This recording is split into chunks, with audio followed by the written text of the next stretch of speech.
জয় গুরু বামদেব, জয় গুরু বামদেব, জয় গুরু বামদেব, জয় মা কামাখ্যা, জয় মা কামাখ্যা, জয় মা কামাখ্যা। আমি আধ্যাত্মিক সাধকগুরু সুরজিৎ মহারাজ জ্যোতিষ শাস্ত্রী আজ আপনাদের মাঝে একটি টোটকা নিয়ে উপস্থিত।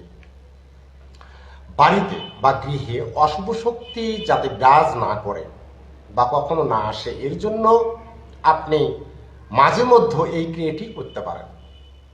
সেটা হচ্ছে বাড়িতে একটি প্রদীপ ও একটি ধূপ বাতি প্রজ্বলন করুন, করে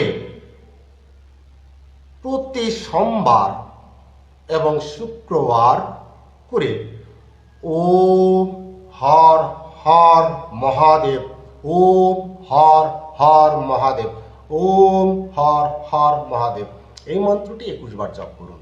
দেখবেন বাড়িতে আর কখনো অশুভ শক্তি আসতে পারবে না। জয় গুরু বামদেব, জয় গুরু বামদেব, জয় গুরু বামদেব, জয় মা কামাখ্যা, জয় মা কামাখ্যা, জয় মা কামাখ্যা।